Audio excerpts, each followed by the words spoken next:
And I saw you at that restaurant.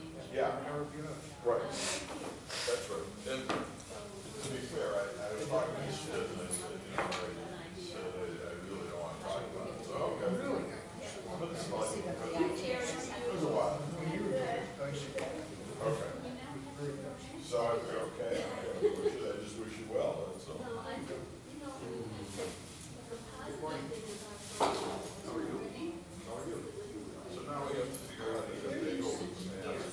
There's a move over. Got in the hole in my head. No bagels for you, Sure. Oh, There's only one thing I can't do. Ready for this? okay.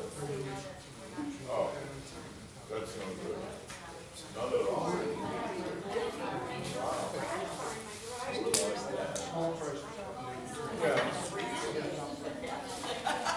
That's been the conversation with everybody this morning. That's hysterical. I didn't even buy it. And I wanted to get The meeting is now, it's April. I know, I changed it, So we're getting rid of thought was March point. She read your email, which is in the train. No, I took, see, Are you working? we were away in town, and I don't think everybody saw it. I didn't see it, and I went back and I looked for it again. When I read I said, is it way up at the top? I didn't see it. But anyway, I called her right away, and she sent out another corrected. Are you sure you don't want to be a phone over? Hi.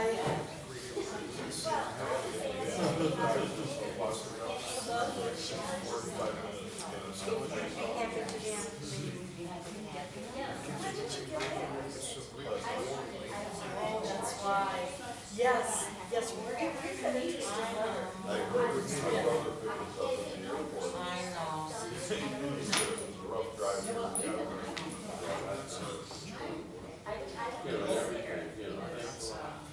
Remind me to get a Never mind. When you're ready, just tell us. You don't have to remember And everything. you're welcome to Well, obviously, I didn't do if this. you like the Yeah, idea. I heard we left. If we wouldn't have left early in the morning, like we did, we wouldn't have gone. It was bad. Never fun. Yeah. I know.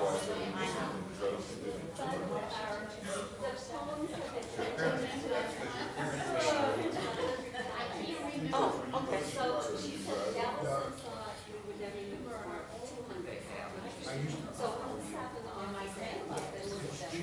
I was taken because I was doing Now, That's right. Yeah.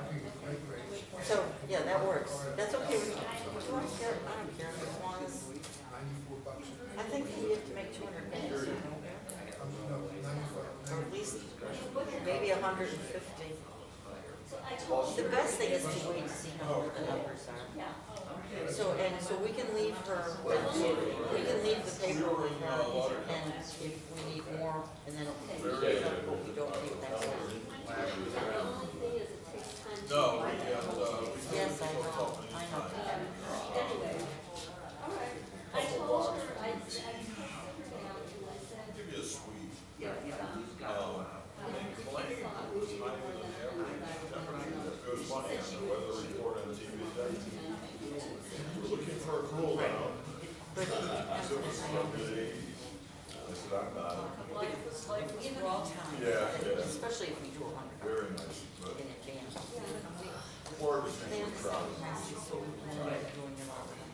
It was just solid. We haven't, I remember so it's good. I gotta get some coffee.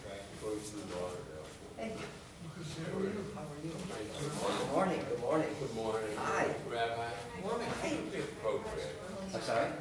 Say a little, may not help, but a little prayer for Zelensky, one of our moms. Oh, yes. In Ukraine. Yeah, what a situation. You guys are sitting not in your accustomed places. Hi, sorry. Messing me up. We'll keep you company. Yeah, good. It's happening. All right, so, One day you're and it was you said, can we send the sheets out? European Western So, style life. I'll try to remember to make an announcement about it today. I think people send it, we can't just send it out randomly. People will send their emails, send us announcements.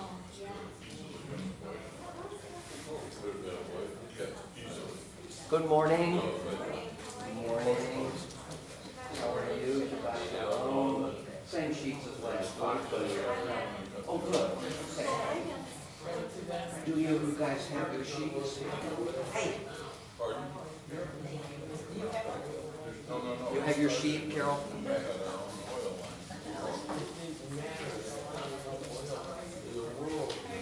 A piece of the paper.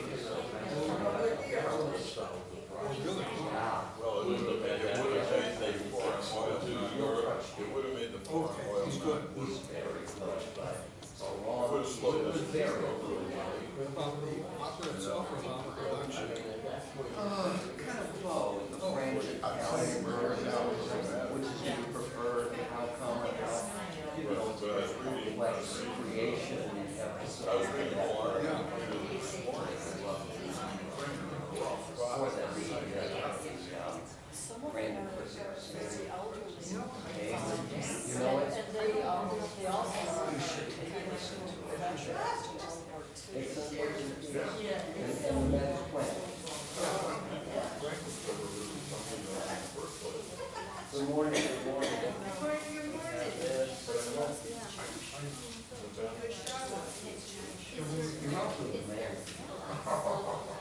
Oh, yeah, right. Okay. Whatever.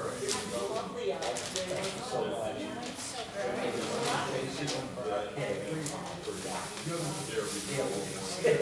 Right.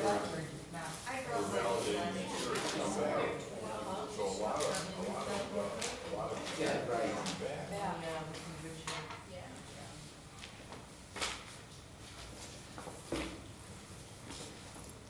Gotten awful quiet in here.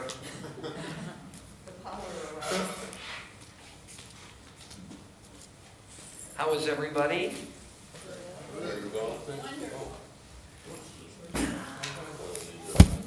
Gosh.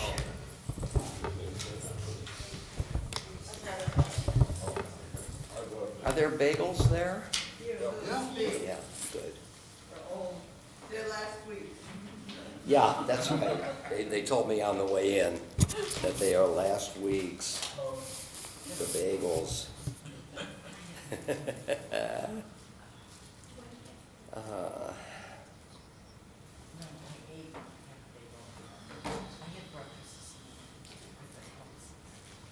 So Bill suggested, before we get started, just to pause for a minute and think about the terrible situation in Ukraine. And evidently Zelensky is really rising to this occasion, isn't he? There was a lot of concern about him at first. I didn't know this. I just saw it this morning on the news. But evidently he's stepped up. Sometimes the person makes the job, and sometimes the job makes the person. And evidently that's the case for him. But you know, it's interesting. Ukraine has been a terrible place for Jews over the centuries. There have been so many massacres and pogroms, and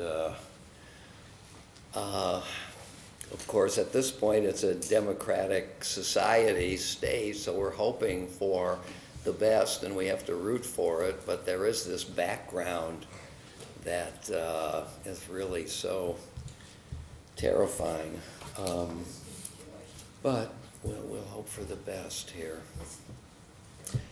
So, Is Zelensky Jewish? Yeah, I'm sorry?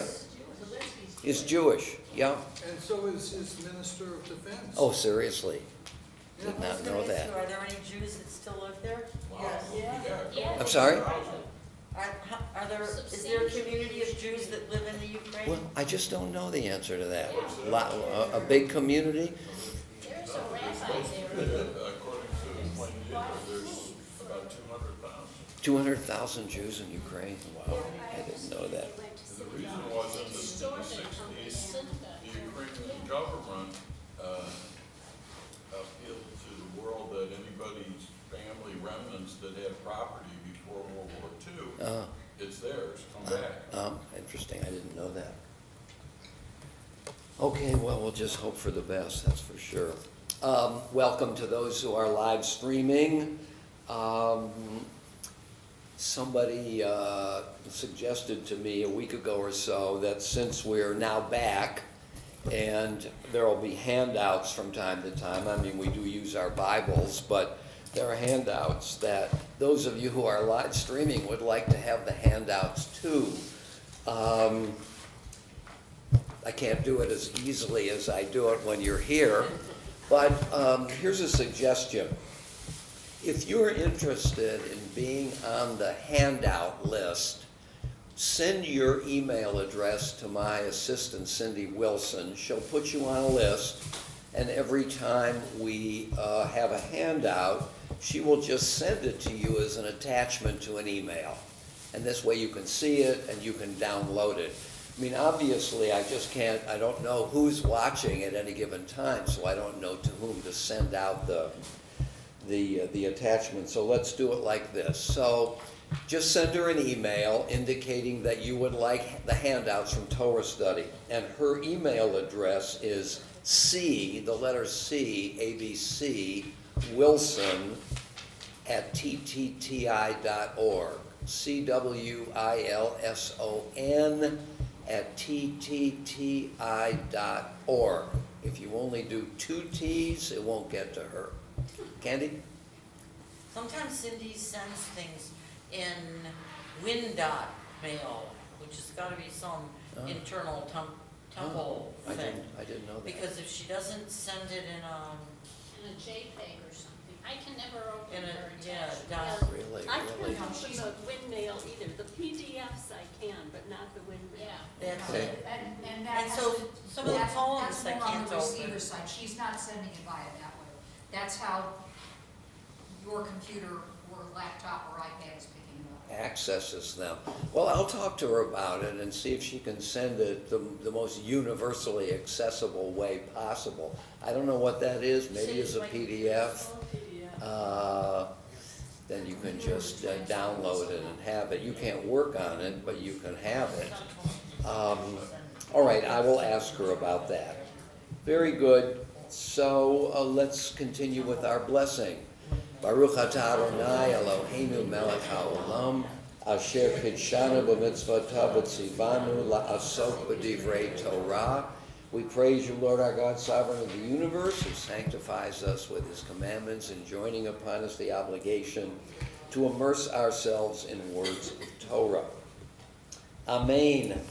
Okay, so we are working on ethics, and a couple of more weeks at most, and then we'll turn to our next topic, and that is hope. What can I know? These are Kant's questions. What can I know? What ought I to do? For what can I hope? And what does it mean to be human? So we dealt with the fourth question earlier in the year. We're now dealing with question 2 for what are my obligations? We'll turn to hope. I'm putting off the question, what can I know, until the very end, hoping against hope that we'll run out of time before we need to get there.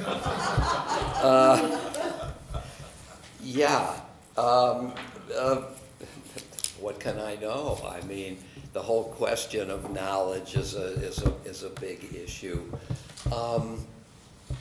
There's this distinction between true belief and knowledge. Knowledge is justified belief.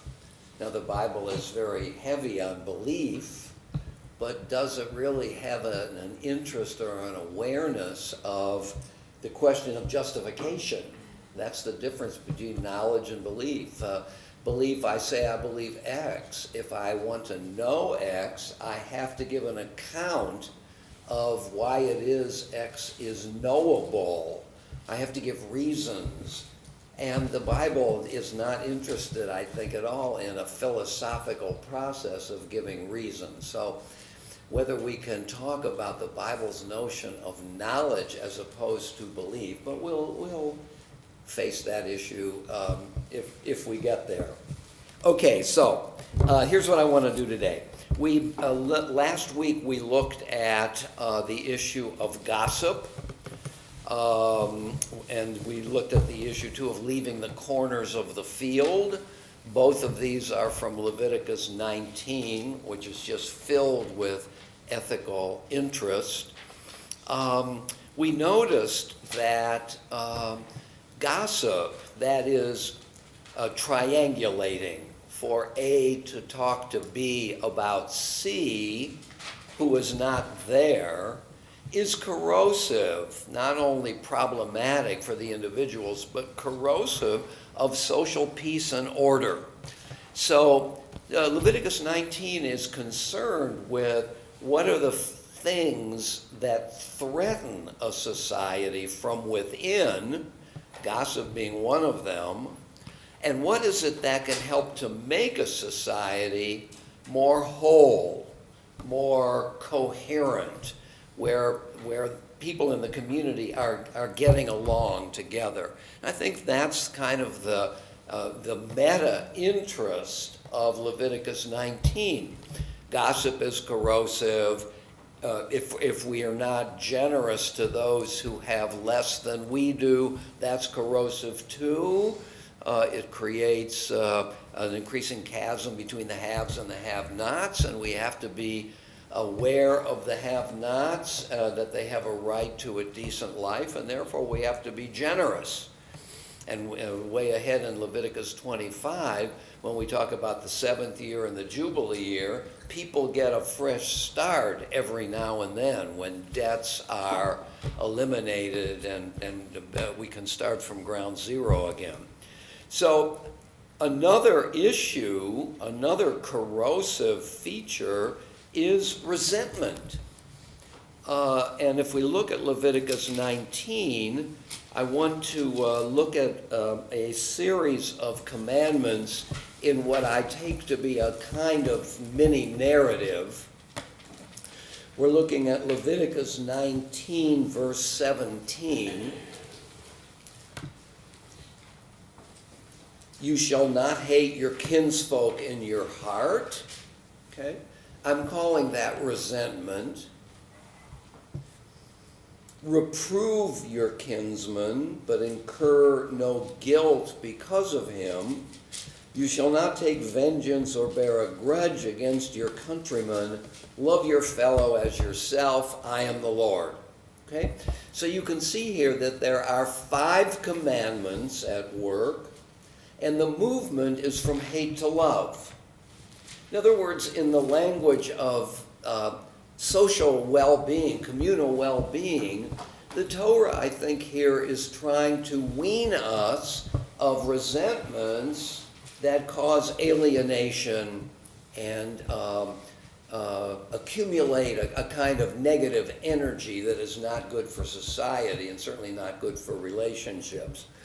And I was thinking about this a little bit this morning, about the kinds of resentments that I bear and that I have borne over the years. At one point, many years ago, I was working with somebody on a college class reunion project, and we lived in very different places.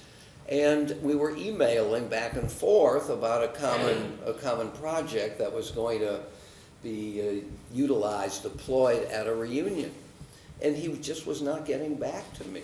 I would write to him, and he was not getting back to me. And I could feel a resentment building in me, which impeded the relationship that we were having with one another. What was I going to do about it? I could do one of 2 things, I guess. I could continue to harbor resentment, or I could do something about it to try to relieve myself of that negative energy and also be sure that the relationship itself didn't spin out of control. I was also thinking of the Mel Brooks 2,000-year-old man. You remember that? Where he said at one point, I have 400 children, none of them ever calls me. Now, that's funny, but it also captures, doesn't it, our sense. I mean, I have felt that about my children from time to time. Why aren't they calling me a little more often? It's so easy to generate resentment, isn't it? Even very small ones that are not at all insidious, but some of them get to be larger and larger. And they're a poison for the person bearing the resentment, for the relationship, and if it's writ large, for the community. So I think here as well, we've looked at gossip, we looked at not caring for the poor. Now we're looking at another element that needs to find an antidote in order not to spin a society out of control. I don't know whether you buy that basic notion. That has just occurred to me recently, that that is what so much of this is about. An attempt to preserve a community when our natural impulses may create forces, centrifugal forces, that spin a community out of control. Certainly in America today, we're dealing with just that sort of thing, the corrosive forces that impede the social order. So if we look at verses 17 and 18, we can see it moves from hate to love. We looked at love your neighbor as yourself, and noticed that it's not just an emotion, but a way of dealing with others. And here, the move from hate to love is mediated by 3 different activities. Reprove your kinsman, that is, dare to face the person who is you're feeling some resentment against, and talk about the matter. Don't take vengeance or bear a grudge. And we're going to look at passages essentially from Maimonides, which deals with each of those ethical admonitions. This is all about behavior, isn't it? And thoughts that motivate behavior. So there are 5 mitzvot. We're trying to move from 1 to 5, mediated by 2, 3, and 4. So let's take a look at these sheets and see what we can come up with here. So on page 5, is that where I want to start? Page 5. Yeah. So whoever entertains in his heart hatred of any Israelite. See where I am? Okay. So, I mean, the first question that we have to just look at and then put aside is, why is it so particularized, hatred in his heart of any Israelite? Shouldn't it be of any person? And I think a plausible response to that is that, throughout the Middle Ages, the Jewish communities lived in some peril because of the larger society that is anti-Semitic and putting pressure on the community. And so by and large, the community dwelt within, among itself, and weren't really interacting with non-Jews, and therefore didn't have to include that universal impulse in its ethical admonitions. So I think it makes some sense for a beleaguered community, for an isolated community, to think in practical terms only about its own reactions. Now, I mean, in recent decades, of course, there have been criticisms about that. And now, who is my neighbor? Love your neighbor as yourself. And my neighbor is not just of my fellow Jews, but all people. Under the impact of the Enlightenment and the Jews entering general society, that had to be altered. That had to be changed, okay? So to me, that's a satisfactory response to this issue. So whoever entertains in his heart hatred of any Israelite transgresses a prohibition, as it is said, now the quote of our verse. The violation of this precept, however, is not punished with stripes, as no overt act is involved. The Torah in this text only warned against hatred in the heart. I think that's a nice explication of what this is about. This is about resentment. This isn't about the actions that may ensue from resentment. But anyone who smites or reviles his neighbor, although he's not permitted to do so, is not infringing this precept, you shall not hate your brother. So Maimonides is quite explicit here about the emotion that's at stake and the power of the emotion. When a person sins against another, paragraph 6 now, the injured party should not hate the offender. Okay? So now we're getting down to brass tacks here. The first reason for confronting the person is to eliminate the resentment that I feel. That's an outlet for that.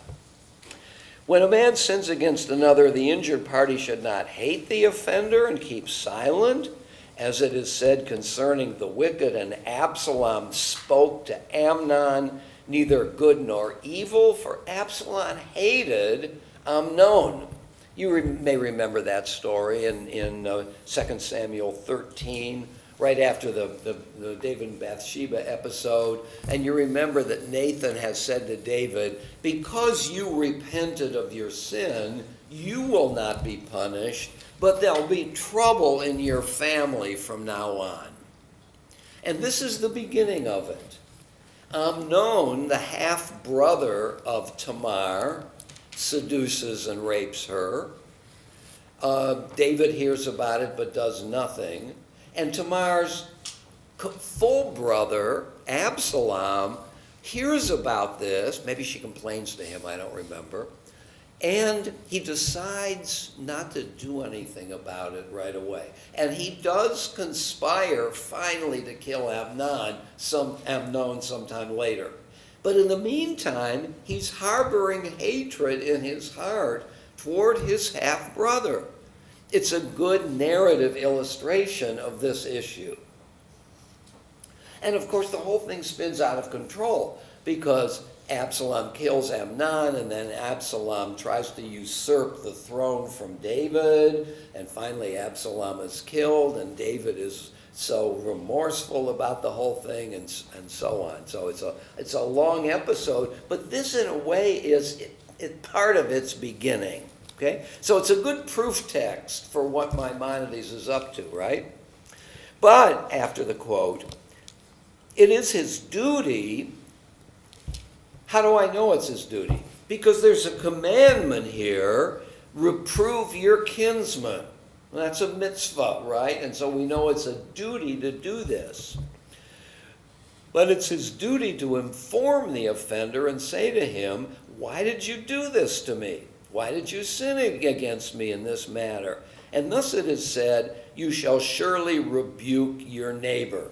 Again, from our text. If the offender repents and pleads for forgiveness, he should be forgiven. So one way in which the resentment is dissipated, the offender said, gee, I'm really sorry. I hope you'll forgive me. And we should forgive. He should be forgiven. I don't know about you. I mean, I'm thinking about myself through all of this because this is a very human set of circumstances. You know, you really hurt me. Just because now you're sorry, I should get rid of all of my resentment? It's not that easy. Yes, we should forgive. I think of Gary's point last week about human nature and how we have these negative impulses, and it's not easy to get rid of them. So here is part of the function, the power of commandments. If I'm going to be faithful to the commandments, if I'm going to try to illustrate in my own life, live out these commandments, I've got to try to find a way to subdue my negative impulses. No, I'm not going to forgive you. Doggone it. I'm harboring resentment and it feels good. Doesn't it? We feel that we're better than that person. I'm not going to forgive you right away. You've hurt my feelings. So there is a tension here between what is not stated, the impulse to maintain, let's say, a resentment, and the desire of our tradition to try to find a way for us to get rid of that resentment so that relationships can be harmonious again. So if the offender repents and pleads for forgiveness, he should be forgiven. The forgiver should not be obdurate, as it is said, and Abraham prayed to God for Abimelech. This is another, chapter 20 of Genesis is a second telling of the story of the wife's sister. You remember in Genesis 12, when there's a famine in the land, God has called Abraham. Abraham goes to the land that I'll show you, and pretty soon there's a famine before the chapter is over, and they go down to Egypt. Abraham recognizes the danger because Sarah is beautiful, so he says to her, "Say you're my sister and not my wife," okay? This is a second telling. I just reread it this morning, chapter 20. In chapter 12, the first telling, it only says, "Say that you're my sister and not my wife." In chapter 20, which in a sense is a repeat, now it's not Pharaoh but Avimelech, and Avimelech is innocent because Abraham has said to him, "She's my sister and not my wife," and Avimelech is mortified, and God says to him, "You didn't mean anything harmful, so you're going to be okay." And then the text says, "And she was his sister, the daughter of his father and not his mother," something like that, half-sister. It's an interesting move. This is a digression a little bit, because we're critical of Abraham in chapter 12, aren't we? For setting Sarah up. She's my sister and not my wife. So the author of chapter 20 recognizes that merely to lie about it and say she's my sister puts Abraham in a very bad light. So the author of chapter 20 is trying to make Abraham not look so bad. She actually is his sister, his half-sister. So what's interesting about it, I think, is that here we see evidence of how subsequent authors are as distressed by a previous episode as we are, and is trying to make it seem better. Candy, got a comment? Don't you think it's more important for us to forgive ourselves than to worry about forgiveness from how it looks to somebody else? Is it how it looks or how it is? Well, it's how it is. But I also read a book, I think it was Rashi's Daughters, where it talked about Yetzer, Yetzer Hara, the evil evil impulse. inclination versus the good inclination. Because when those two things are working inside of you, it's only when you forgive yourself and the good inclinations can prevail that you arrive at peace, which is, and wholeness, which is what people go to religion for. Yeah, I mean, off the top of my head, I would respond in the following way. See if you find it plausible. What you're talking about is psychological. What this passage is talking about is social. It's interested in the well-being of society, and I think has ignored or put aside or doesn't recognize also the impact of the Yetzer Hara, the evil impulse, on ourselves, right? I mean, one could, do you buy that distinction? Yeah, I do. Yeah. One could say, look, if you wrong me, and I'm resentful of you, and you come to me and say, "I'm sorry, I did this, please forgive me." I have an obligation to forgive you because ours is a relationship and, in a sense, a microcosm of society. As I'm forgiving you, I am, in a way, cleansing myself at the same time. But I think from the point of view of these passages, that is in a way a secondary effect. The primary interest is in social relationships. Yeah, I like it. yeah, right. And I'm not so certain, I don't know the answer to this, how interested in psychology were the ancients and the medievals. I mean, Aristotle wrote a treatise De Anima on the soul, and therefore he's interested in something going on inside of us. But I don't think in terms of self-forgiveness or cleansing ourselves, but I'm not sure about it. Okay, let's go on. So, this person says, forgive me, I must forgive him, okay?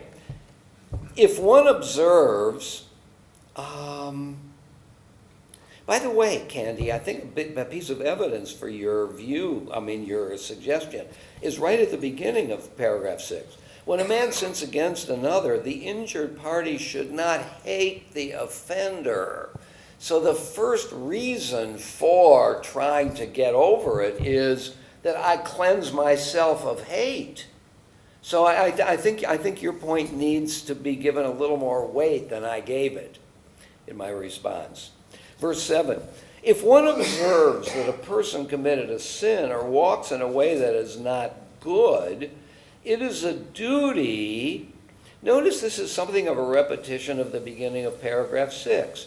When a man sins against another, the first motive is for trying to cleanse the relationship is to cleanse myself of hatred. Here comes the second reason.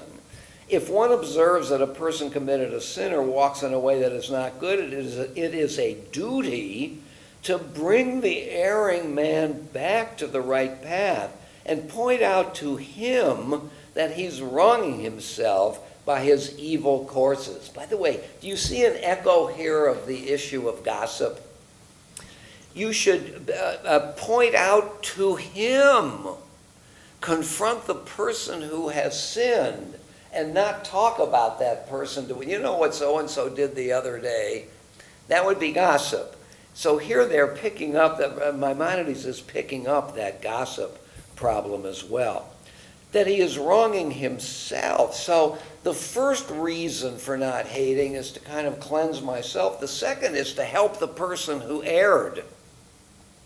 As it is said, you shall rebuke your neighbor.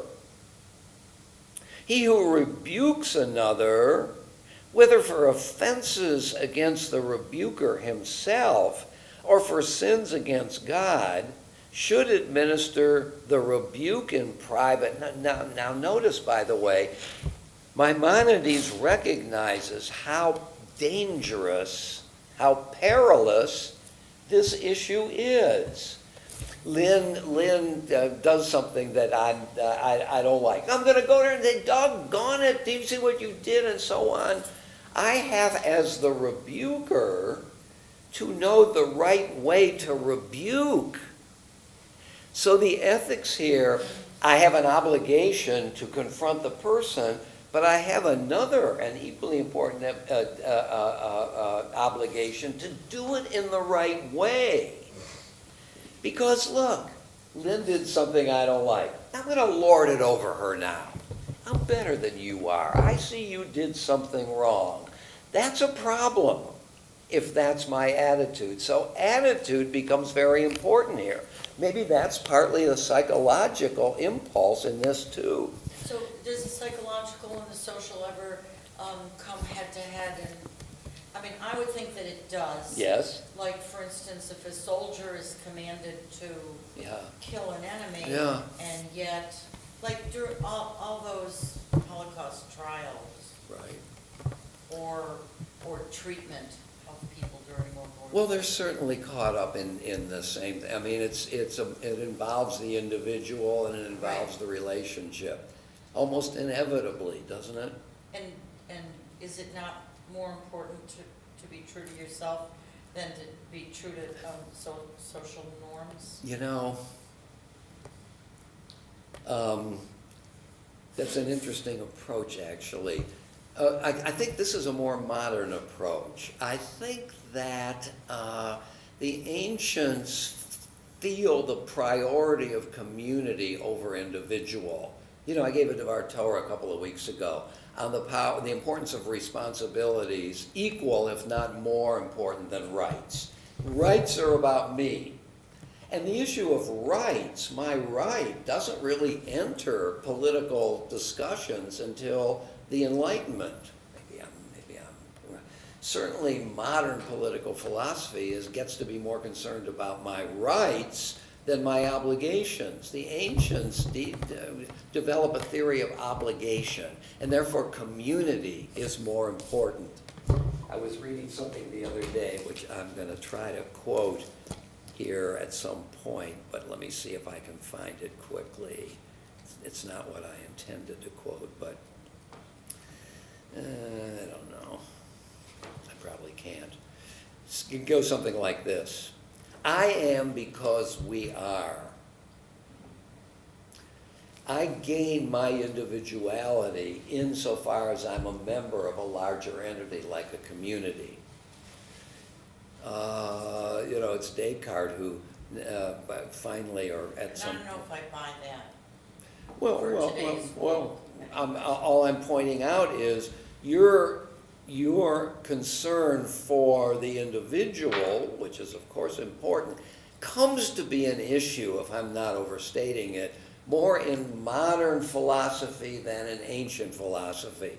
And I think that Maimonides is still dealing with pre-rights, pre-individual thinking. Well, individualism is part of our landscape now. Let me see if I can find this quickly. No, I don't think I can. Okay, so let's continue. So I'm right in the middle of paragraph 7. He who rebukes another, whether for offenses against the rebuker himself or for sins against God. Boy, the stakes are high here. Not only am I to chastise you if you do wrong to me, but if you do wrong, period. If you do wrong to God, so to speak. I saw you steal I saw you pick up a yo-yo at the store and put it in your pocket. That's not a sin against me. I've got to call you on that, according to this. This is dangerous stuff, isn't it? Should administer the rebuke in private, speak to the offender gently and tenderly, and point out that he's only speaking for the wrongdoer's own good to secure for him life in the world to come. That sounds very patronizing, doesn't it? But one could say that when we sin, we hurt ourselves, and that the person who is calling the sinner's attention to that is trying to help that person cleanse him or herself. Securing a place in life in the world to come could be understood literally. If you have insignificant number of mitzvah points at the time you die, you don't get to go to the next world. That would be a mechanical way of understanding this. The rabbis do have a robust view of the world to come. It can also be seen as a metaphor. This deals with ultimate things. You lose your place in the world to come this is a serious matter. One could understand it in that way. And that's how I'm suggesting we understand it, unless you believe in an afterlife. If you don't, then you have to find a way to understand this or discard it. If the latter accepts the rebuke, well and good. If not, he should rebuke a second, a third time. And so one is bound to continue the admonitions till the sinner assaults the admonisher and says to him, I refuse to listen. Whoever is in a position to prevent wrongdoing and doesn't do so is responsible for the iniquity of all the wrongdoers he might have checked. So, I think this is interesting. If Debbie, I see Debbie stealing a yo-yo from the 5 and 10 cent store. Remember those? I think I'll let it go. I'm not going to talk to her about it. Every other thing she does in this regard, I'm also responsible for, because I didn't stop her from doing this. So I become responsible for subsequent acts. Okay, so that's that idea. When I hold up the liquor store. I'm sorry? When I hold up the liquor store. I could, okay, very good, very good. How heavy does the package have to be? Yeah, yeah. Notice, by the way, in Leviticus, I'm just going to read this, reprove your kinsman, but incur no guilt because of him. And that's what this last issue is taking up. What does it mean to incur no guilt because of him? And here's interpretation 1. I become guilty of all subsequent wrongful acts, along with the perpetrator. Okay? So there is an ambiguity here. What does it mean, incur no guilt because of him? And Maimonides is trying to give us a reason. Now that's the first of two. Another one is coming. Okay, chapter 8, paragraph 8. He who rebukes another must not, here come the ethics of rebuke. So one might, in reading this, say that if I am sinned against by you, or you do something wrong, I should rebuke you. End of the story. No. Yes, I have an obligation to call your attention to it, but I have a further obligation to do it in an ethical way. The how I do it is as important as the what. The what is, you did something wrong, I'm going to rebuke you. That's not the end of the matter. There's another dimension of the ethical world here. Jackie? After Debbie steals the yo-yo, she feels fine about it. She has no problem. Yep. Until you say something to her. Yes. Then she could theoretically start to feel guilty about what she has done. Yes. How does she handle that? How does she handle? You have told her something that, gee, maybe I shouldn't have done it. I feel bad. What is he going to think about me? So now it's on her. How does she deal with that feeling that she didn't have to? Well, if she stole my yo-yo, then she has to say, I'm sorry. I mean, that's how she handles the guilt that she's feeling. If I just watched her steal a yo-yo, then what? I'm helping Debbie acknowledge that she did the wrong thing, and perhaps to encourage her not to be doing this sort of thing again. Is that a helpful response? Perhaps. How do you feel about it, Debbie? Yeah. Because I would like to think I'm a good person, I would, be contrite and whatever. However, if I were a person who liked to steal yo-yos, might take that yo-yo and commit violence with it. And so when you reprove, it's risky to reprove another person if the person being reproved doesn't. But I would keep you for help. Might keep you from doing this more. And by the way, that hurts the store owner. Yeah. Is that? I mean, I'm not sure I've gotten to your concern. Well, Or we. if you confront a person with something that he or she has done, or they have done, and that person sees nothing wrong with it. Okay. You confront them, it would make you feel better.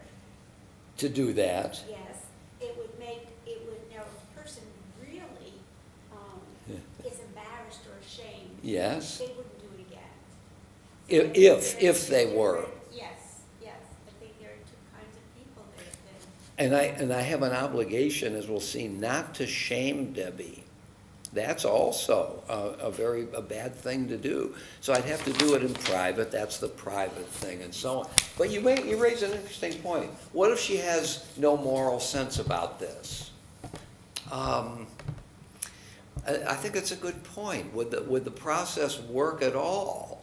So maybe the assumption here is that we all come into these situations with some at least rudimentary moral sense, right and wrong. Do unto others as you would have them do unto you, which to me is not the highest principle because it's based on me. Remember we had that discussion about what the most important verse in the Torah is. Well, but do unto you is not without import. Because I know I wouldn't want to be stolen from.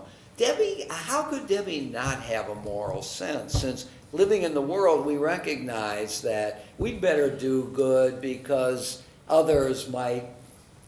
We want others to have a moral. I can't figure it out here, but you get what I mean. In other words. You have to be concerned with right and wrong to live with others, something like that. I had that happen to me and the person never spoke to me again. What? The same situation. A teacher was with another group of teachers and she was making fun of a parent. And the parent was an immigrant and doing the best they could, but he wasn't always tuned in to American ways. Yes. And she was making fun of him and... In his presence? No. Okay. It was when he was not there. Okay. And so I went up to her afterwards. Yes. There was nobody else Oh, around. good. Good for and you. I very kindly said, I don't enjoy hearing about that. This parent loves their child and they're trying their best and they're Good for making you. fun of him. And she was a great mimic and everybody was laughing, and he had some, I don't know, really working class attitudes about him and motives, and it was sad to see. And you rebuked the teacher. And she never spoke to me again for the rest of that year. Amazing. I'm going to write in my margin.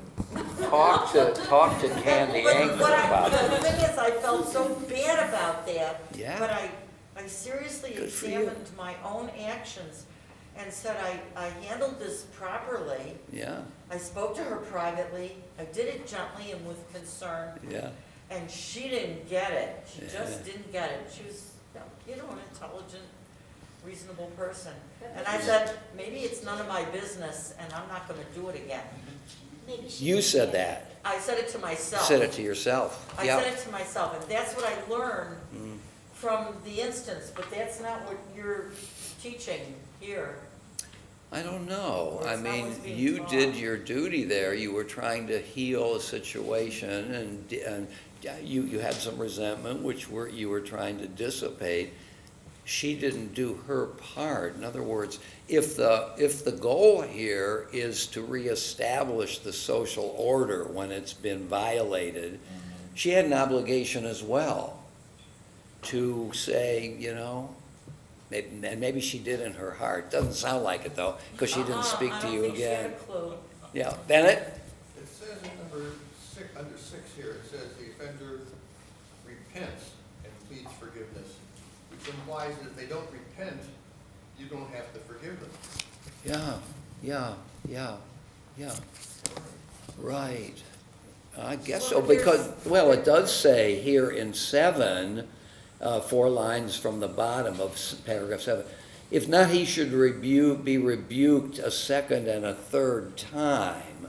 So I'm not off the hook right away, but eventually I... 6 to 7 times. But I think there's a lot to be said to let it be. Well, look, These I mean, situations that you see. I think that's the suggestion. If not, he should be rebuked a second and a third time. One is bound to continue the admonition, so the sinner assaults the admonisher and says to him, I refuse to listen. Or we might add the footnote, until it becomes clear that the guilty person is not going to respond. I don't have to wait for him to chastise me. I think there's an implication there. There's a kind of practical aspect here, isn't it? Well, how large is my obligation to try to talk sense to that person? It's not infinite, You know, I'm counting on some responsiveness. Maybe there's a view of human nature here, that we all have or ought to have some moral sense which can lead to a feeling of guilt. If not, this whole thing falls apart. And that I, trying to do the right thing, there's a limit to how much I should try, because the person chastised ought to feel that a response is required. There is, I mean, this is an outline of a kind of a social philosophy, isn't it? What does it mean to be human in and among others? What are the basic constituents? A capacity for guilt. I mean, we all know there's such a thing as good guilt. There's excessive guilt, but good guilt helps us to get better. Lynn? Well, if Candy would have pursued it a little more. Yes. The second time, Uh-huh. then Candy would be off the hook. But for something as serious of an act that this woman did in a public way, I'm a person, for better or worse, I'm an advocate of, if I don't think something was right, I take it to another level. Yeah. So I'm just saying that you tried, and you should try it again. And then if she does not Respond. feel that she has done anything wrong, then you can't do anything more with her. Okay? According to this text here that we're reading. Yeah. But according to your responsibility, the offense that she's going to commit again, Yeah. maybe a third level now that we're a sophisticated society, would be other than her. You know, there's Talking another- to her. So I'm But just it thinking a comes little down further. to, I want it my way and she wants it her way, and which is right. Well, And people have different But you don't ideas about please- what's right. look, there's You don't also, teach some student as a teacher, that is not, okay, you know, okay. not I okay. don't know how else to explain it. But notice, I mean, what strikes me about this is the nature of the circumstances is also important. This is an asymmetrical relationship. You're a student, she's a teacher. You're in her class for the rest of the year. How bad an alienation do you want? Go back to her a second and a third time? I mean, if I see Debbie stealing that yo-yo, she's not my teacher, doesn't live next to me, so I could do it again. I could say it, don't you know, don't you see, she resists it. But a student and a teacher in a situation where you're together and in a way dependent on the teacher for the It entire, was two teachers, it was a Yeah, fellow, it was two teachers. yeah. it was a fellow. I guess there's judgment here that works too, Jim. Well, isn't there, Oh, it was to here. the point we're just looking at, Yeah. I see a certain arrogance because, Who's she? well, all of us, The teacher? Oh. all of us, there's a certain arrogance here in the rebuker. Because he or she has to rely on what she or he thinks is right.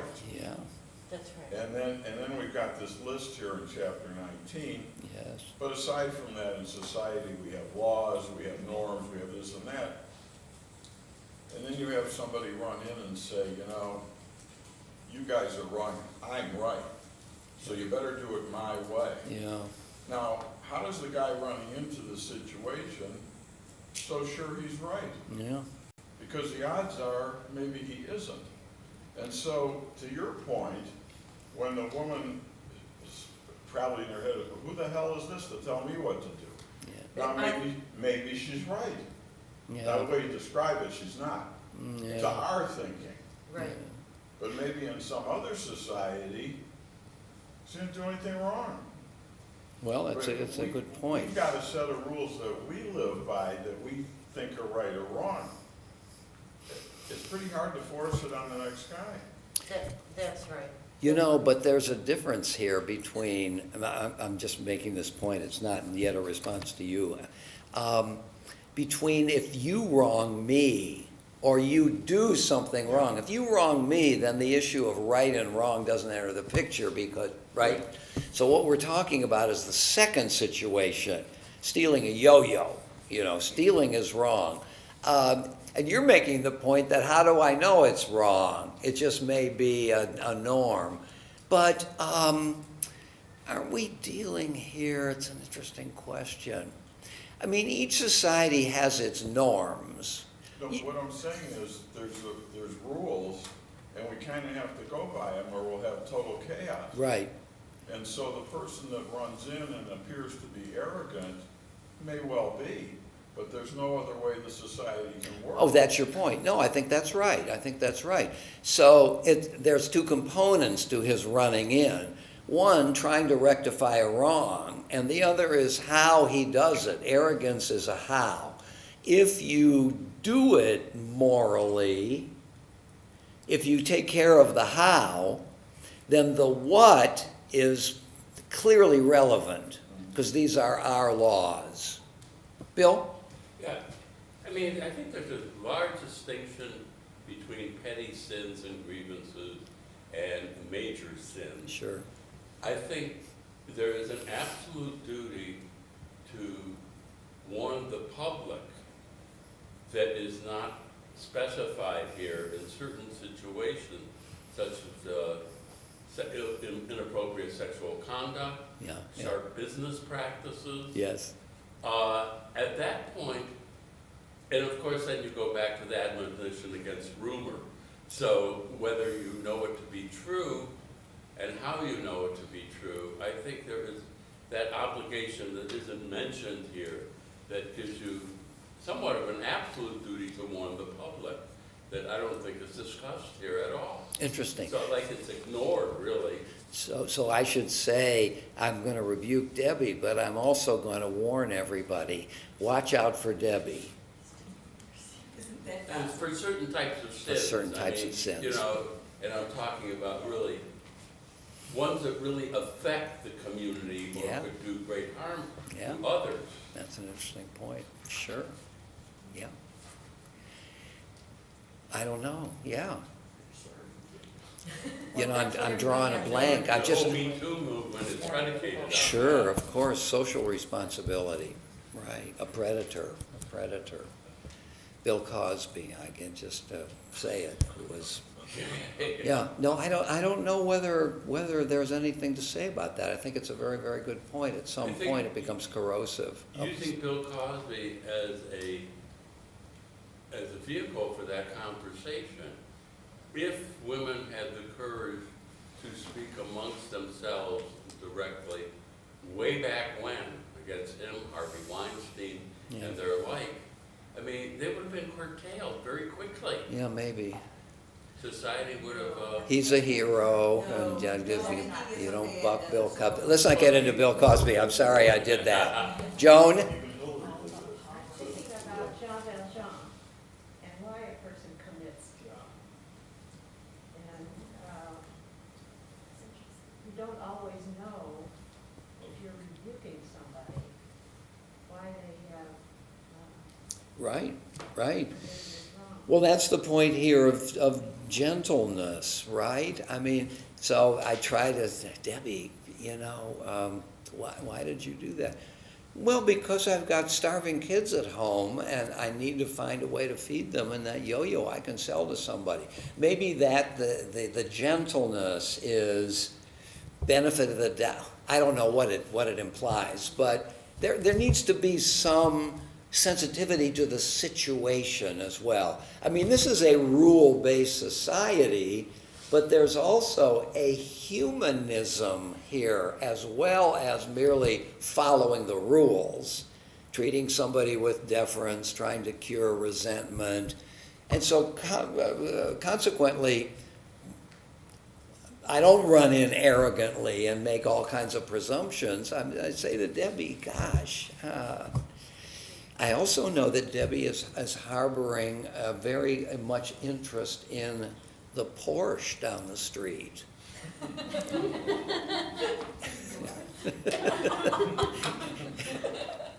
Do you like the Porsche? Okay. Why, Debbie? No. Yeah, there's a lot of implications here. Debbie. Jackie, I mean. I'm going back because there could be another issue involved with the person who she talked to regarding the situation. That person could also have had all of a sudden a lot of guilt, Yeah. realizing what she actually did and how it came across to others. The teacher. The teacher. Yeah. And it was a peer. And the response on the other end, on the teacher who she spoke to, could be one of embarrassment. Sure. And because of that, a total withdrawal Mhm. from Candy. Yeah. And she has not been able to talk to Candy or confront Candy. Mm-hmm. However, the behavior may not happen again because of it. Yeah. So I think you have to look. That's a good point. And I think Yeah. you have to look to see whether the behavior continues. Mm-hmm. If not, then Candy she did a mitzvah by Yeah. doing this. Yeah.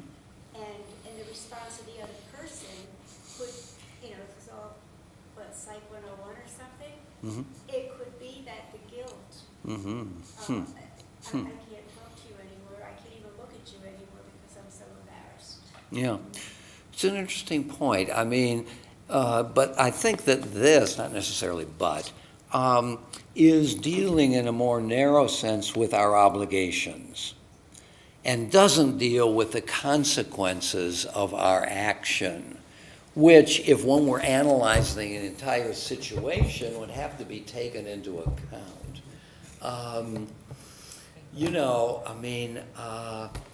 There is a school of philosophy known as utilitarianism, which some of you know, which means, how do I know what the right thing to do is? And I have to make an assessment if whether my action is going to produce more pleasure or pain.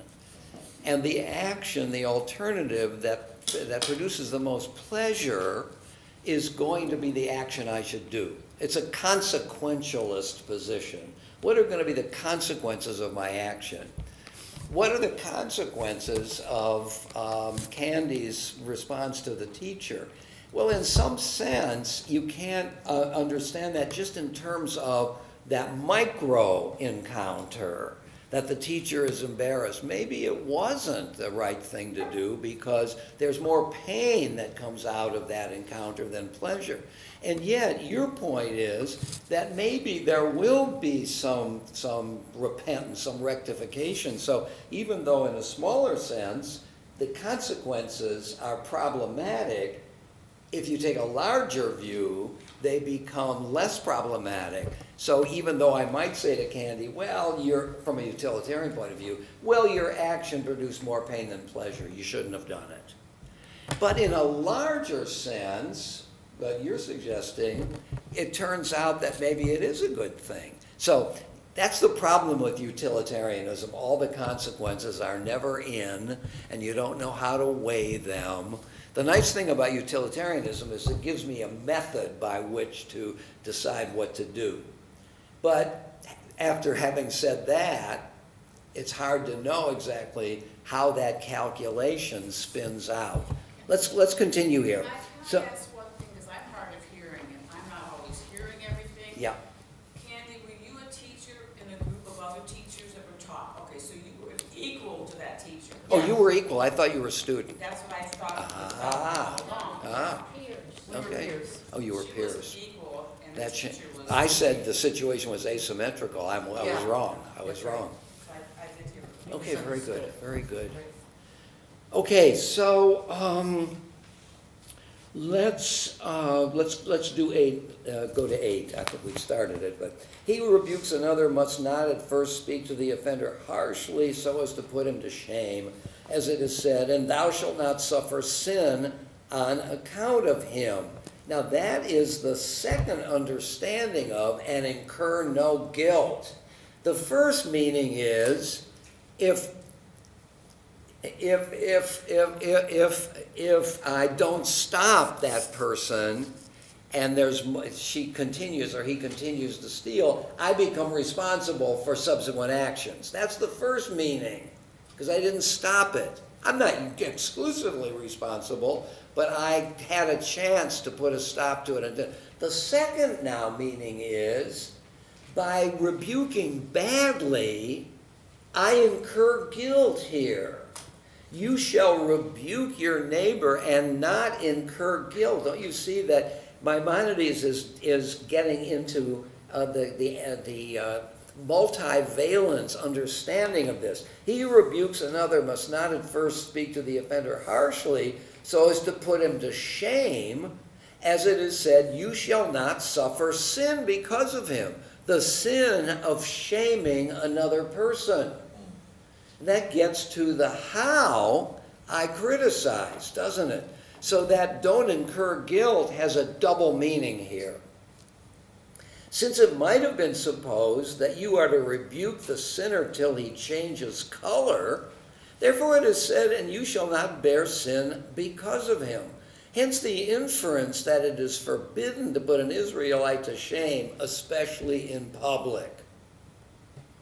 Hence the inference, just read that. Although one who puts another to shame is not punished with stripes, still it is a grave offense. And thus the sages said, he who shames another in public has no portion in the world to come. So that the person who sins, I've got to say to that person, don't you see you did badly, because I'm trying to save the sinner from losing a portion of the world to come. The danger to me as the rebuker is I can also lose my place in the world to come. In other words, there are two ultimate issues here. One is to try to bring the sinner to, but as Jim points out, use the word arrogance. There is an arrogance at risk here. And if I think that I'm high and mighty and put Debbie to shame, I've done something really bad myself. The riskiness of chastisement. One ought therefore to beware of publicly shaming anyone, whether he be young or old. This is the business about doing it in private. One should not call a person by a name of which he feels ashamed, nor relate anything in his presence which humiliates him. Okay. So if one has been wronged by another, paragraph 9, and doesn't wish to rebuke or speak to the offender because the latter is a very common person or mentally defective, and I think it's fair to add other possible reasons for not wanting to do that. And if he has sincerely forgiven him and neither bears ill will nor rebukes him, he acts according to the standard of saints. All that the Torah objects to is harboring ill will. I mean, that goes in a different direction, doesn't it? Paragraph 9 is not really dealing with the social implications of the sin, but what it means for the person who might hate the individual. This, I think, gets to Candy's point about cleansing oneself. And if you have forgiven, let's suppose Jim does something to me that I find really problematic. Well, Jim, why did you do this? But if I've forgiven Jim, I don't have to do that at all. The whole thing is hatred as a corrosive force in society. I'm a little surprised by paragraph 9, actually, since we've also talked about the social value of calling the person to account. Yeah. Let's go back to the previous page, because we've been dealing here this morning with the first two of the 5 mitzvot in this little narrative.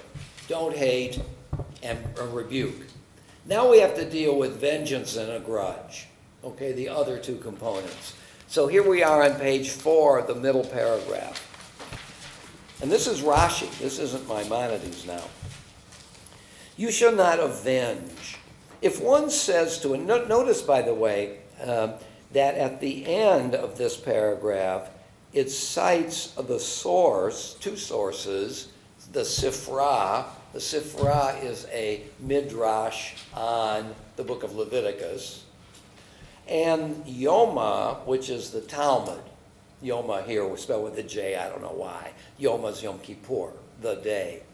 So that what Rashi is doing here, it's interesting to point this out, is in a very, very brief and interesting way, Rashi is not only telling us something important about morality, but he's also bringing forward sources from the tradition that I may not have time or the ability to read myself. So Rashi becomes a kind of repository of traditional sources and their wisdom, right?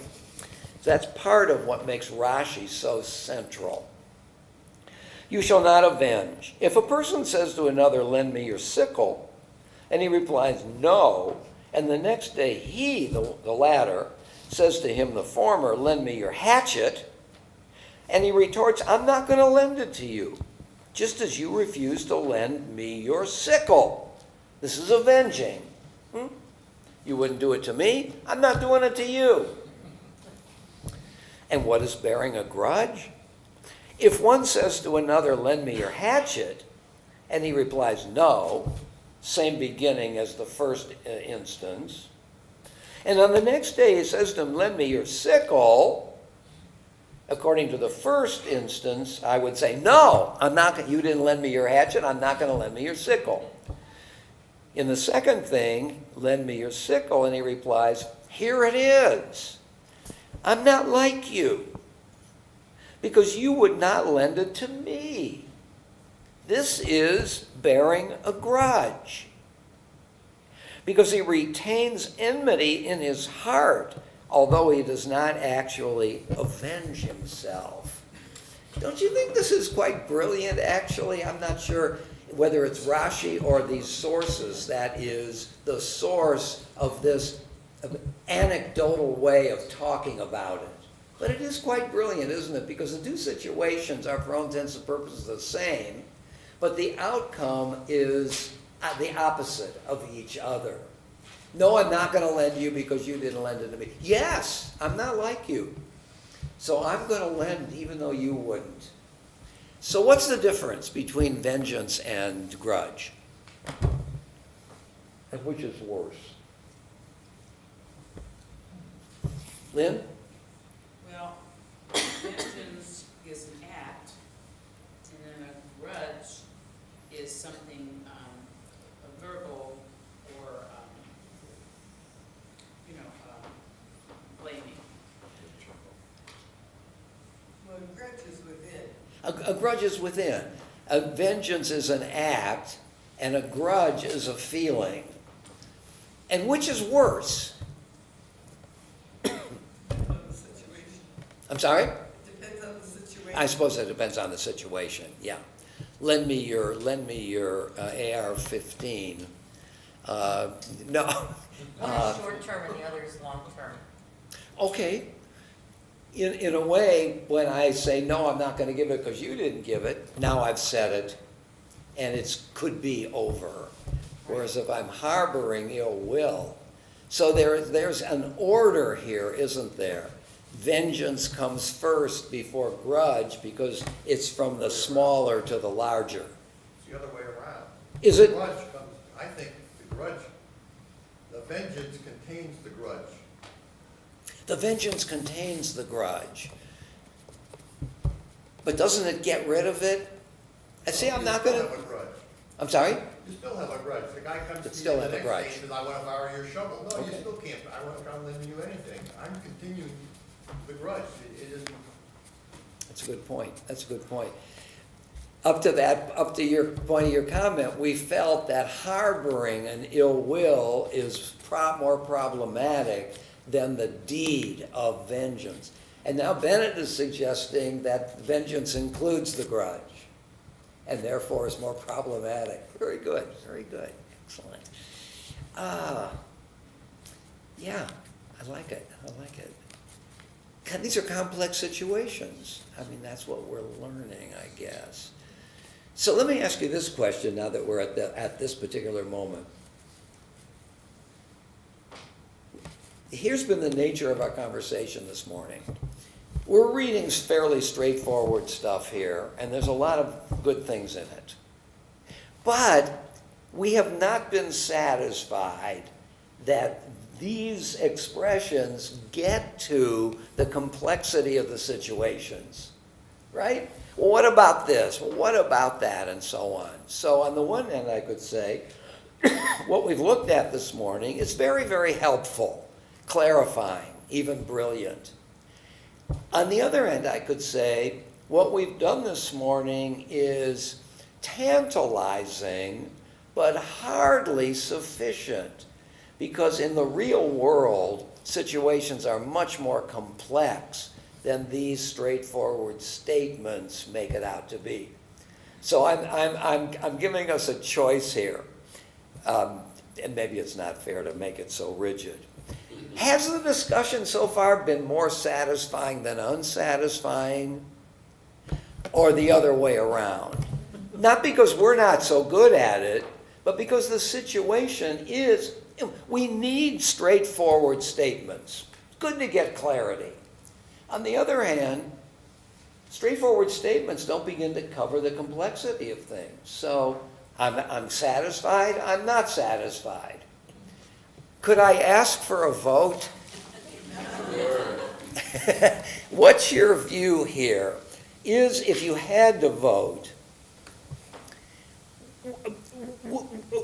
do you find the Maimonides' straightforward kind of distillation of things to be satisfying, or do you not?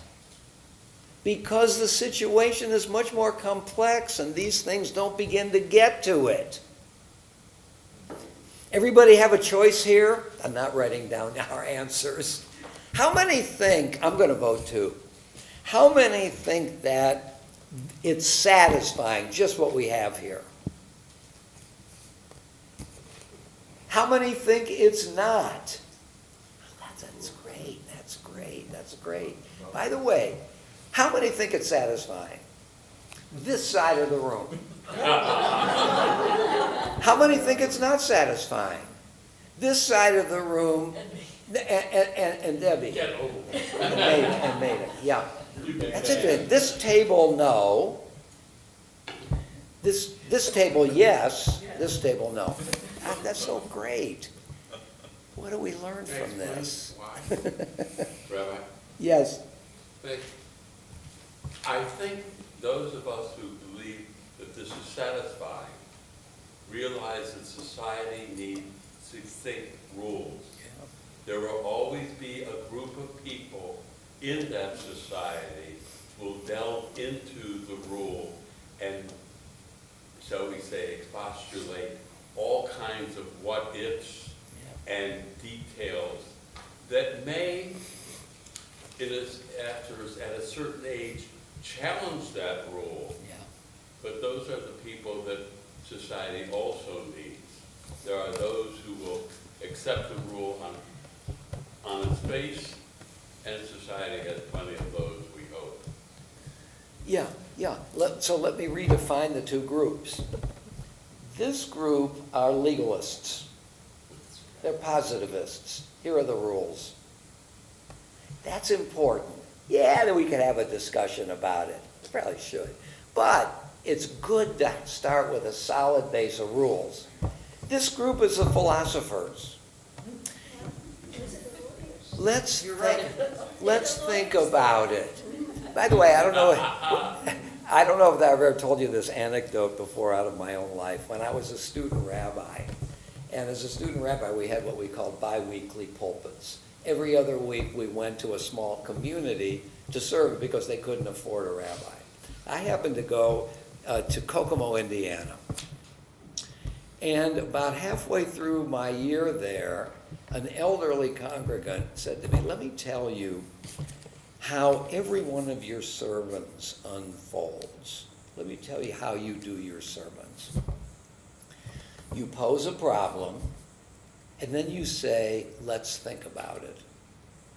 And he said to me, and this will show you he belongs here, "Why do we always have to think about it? Wasn't that great? I'd never forgotten that. Because I sit over here, but he sits over here.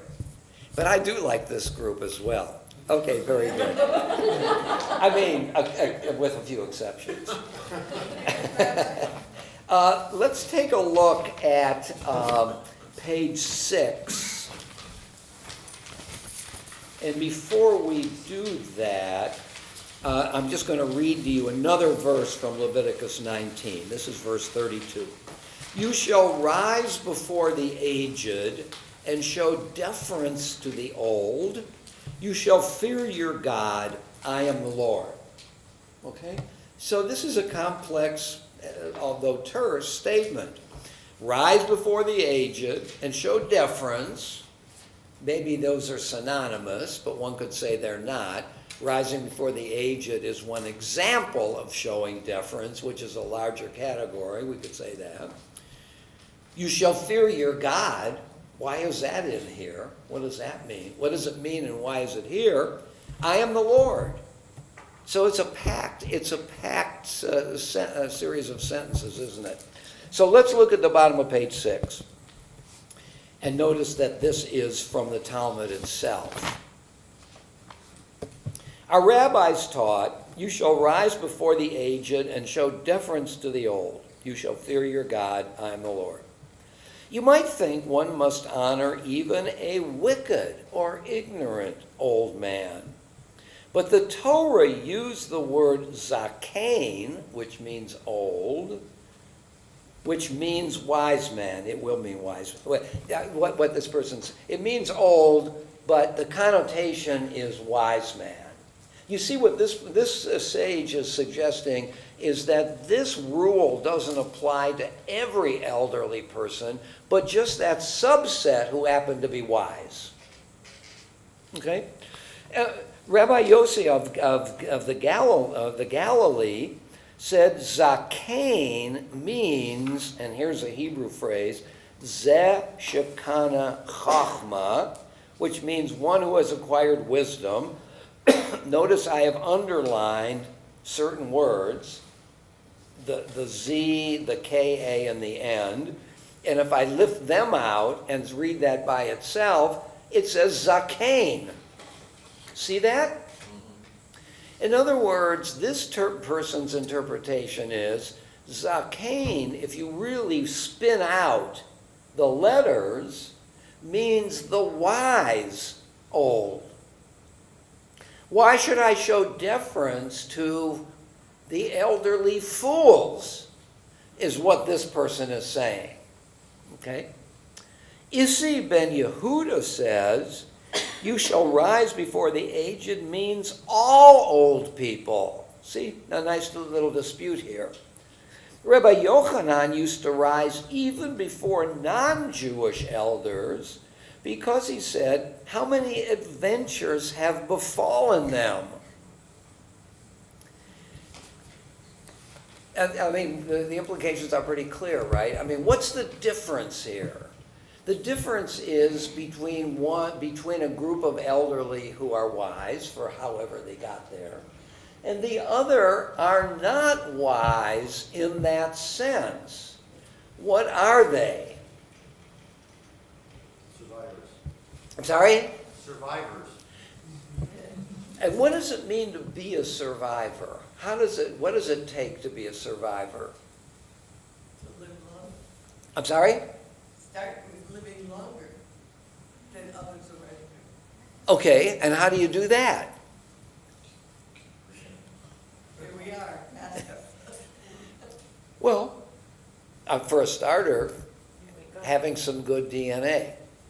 Right. But beyond that, what? Living well. Living well. What's an example of living well? Not getting into fights, eating well. Let's stop with eating well. What does it take to eat well? Wisdom. Isn't it true? I mean, I've got to think about it. I've got to do some reading. I've got to experiment a little. I've got to know something. So, what's the view of the second person? What's the view compared to the first? Jim? That just by existing over a certain amount of time, you would have to have experienced quite a few things, even if your view might not agree with the next guy. You've observed, let's say you're fortunate, you get to the age most of us are, you had to have learned something. Exactly. Mere living. So this is between, I don't know that it's right to say this, two kinds of wisdom. I don't know that I would like to say the first is a kind of book learning. You've studied a lot. The second is the wisdom that comes from experience, because you don't make it. The very fact that you're talking about an aged person has to imply wisdom, because you don't get there without figuring out how to survive, how to live longer, how to live better. This all takes. So let's assume that it's between two kinds of wisdom. I mean, the first opinion has an arrogance to it, doesn't it? Not fools, but I'm trying to make something of it. I'm trying to make a real controversy. Is it? What about the first guy, Yossi of the Galilee? Is he totally wrong here? Is he the loser in this discussion? Does the guy who's lived long, right? Well, I guess so, because he would respect and show deference to everybody. Merely being human. The first person has criteria. Doesn't he, Debbie? Jackie, so I'm sorry. That's okay. You have a daughter, Debbie. I don't do yo-yos. Anyhow, a survivor is not necessarily a senior person or an old person. A survivor is somebody who has experienced many things in his lifetime. They, her, him, whatever you want to call them.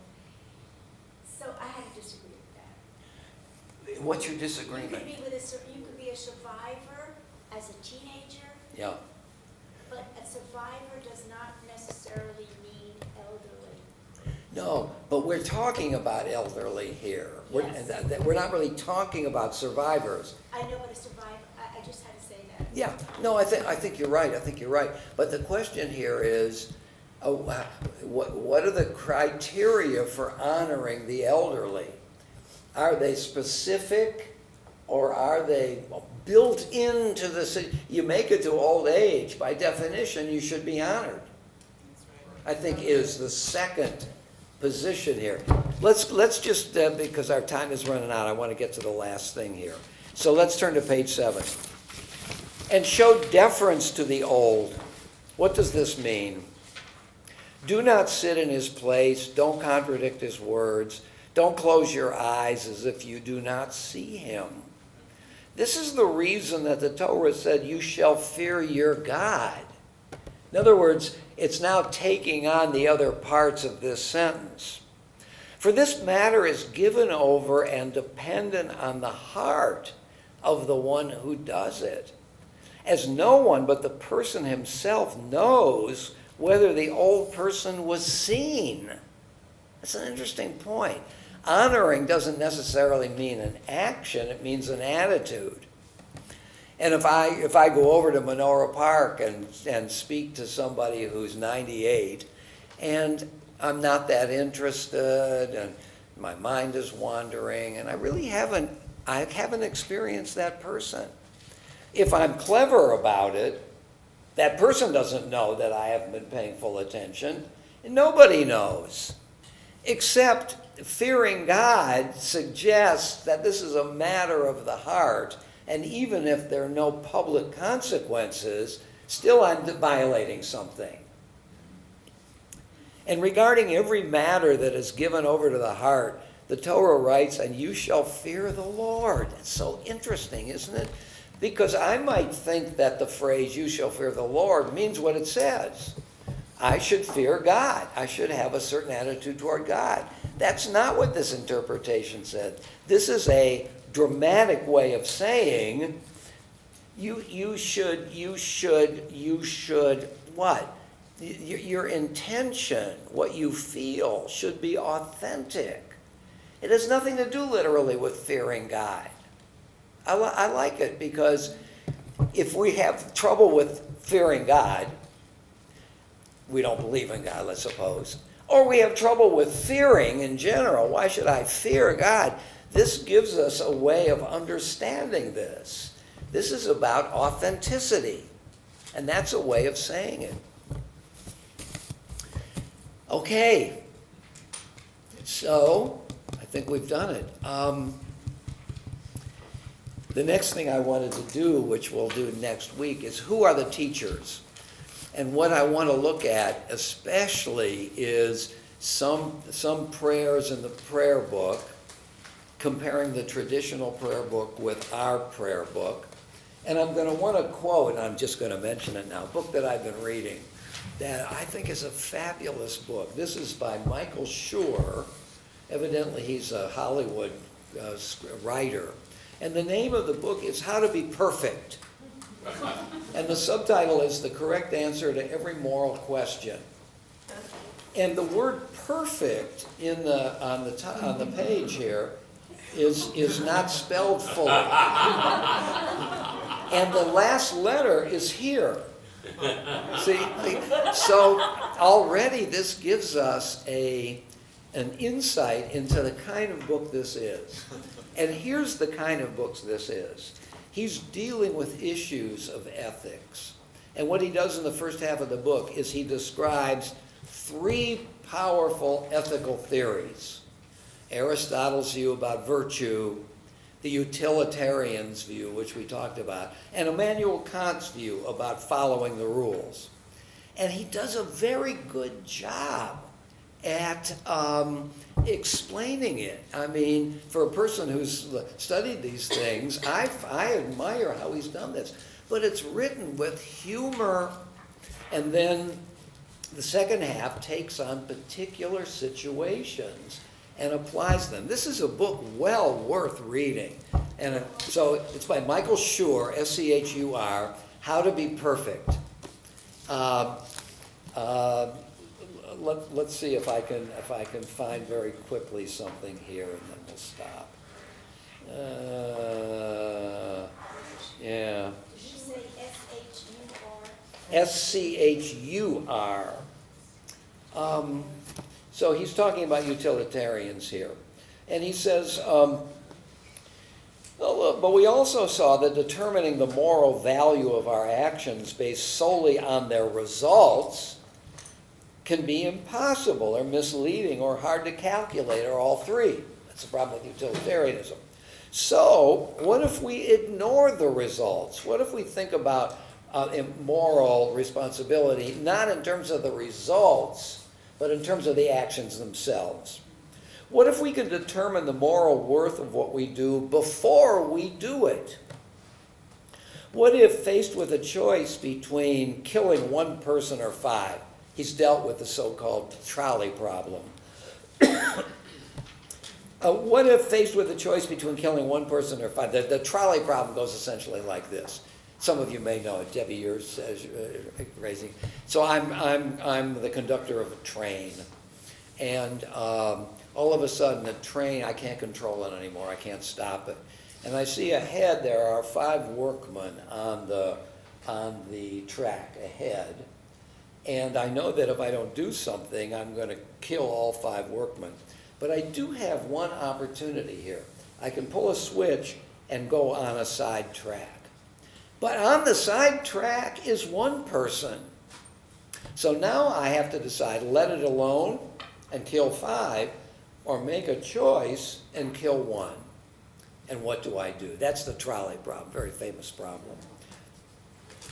What if we could go back from the introduction and say, hey lady, We don't care if our day of good deeds got all screwed up, because we meant to do good things, and only our intentions determine our moral worth. That's my response to a utilitarian. It doesn't matter what the consequences are. The only thing that matters is our intentions. Wouldn't that feel good to rub it in her face a little? And then his last sentence. Buckle up, people. It's Immanuel Kant time. That's the way this book is written, and it's very funny, but also very serious. So I'm going to be quoting it a bit next week when we deal with our next topic. Nada? Well, I was just going to say, the Cleveland Public Library has several copies of this book and also in audio. Oh, good. Excellent. Very good. Okay, so see you guys again soon. Good discussion today. Shabbat Shalom.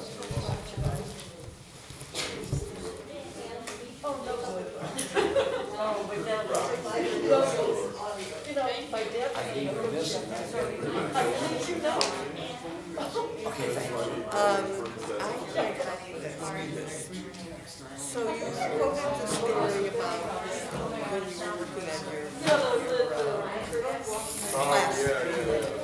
Did you ever talk to that man about the fact that he didn't respond to you?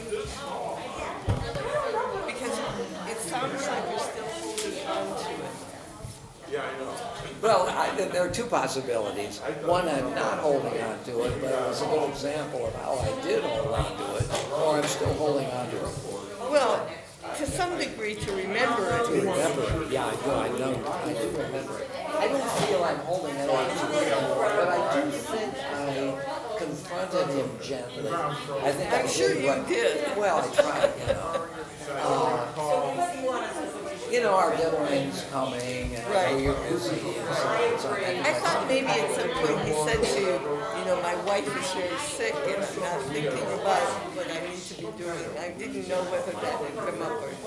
It didn't, but it's a very good thought to have here, because, you know, that's part of the ethics Of life, of living, we have these situations that create that we can't do what we really plan to do and think about doing. You mean I wanted to be angry at the person, is that what you're saying? Well, you were to some degree. But now the situation shows Right. me, wait a minute now. Exactly. That's what I wondered about, whether there was more to Right, no, that's great, and it's true.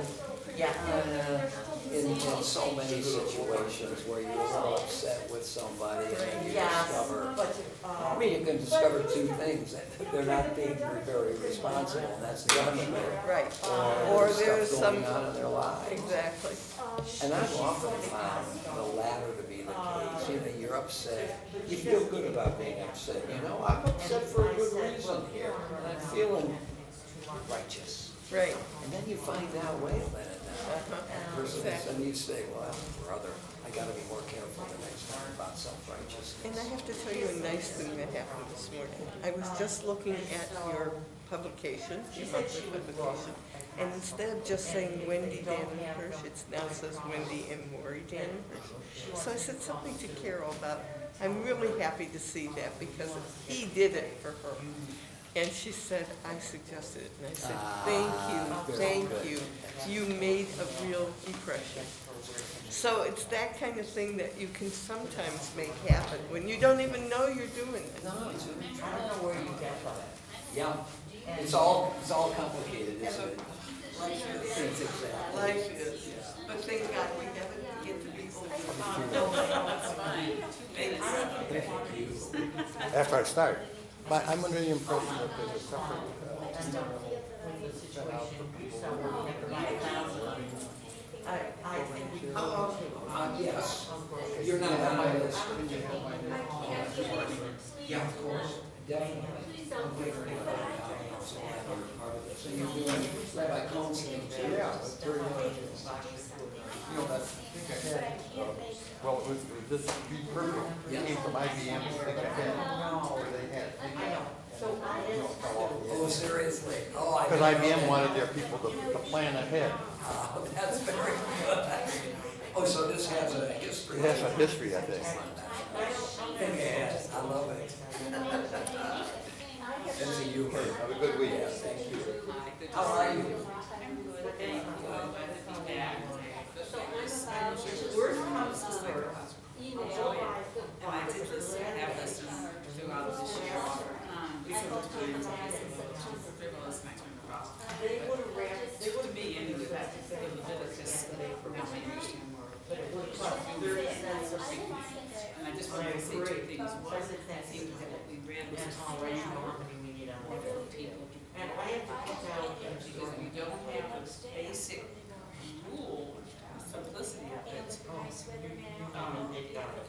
Where do you begin? Trim and chocolate, and cherry, and blueberry, Everything else into where will this, and apricot, spaghetti, prune, and helpfulness end? I mean, you know, whatever flavors are. Cheese.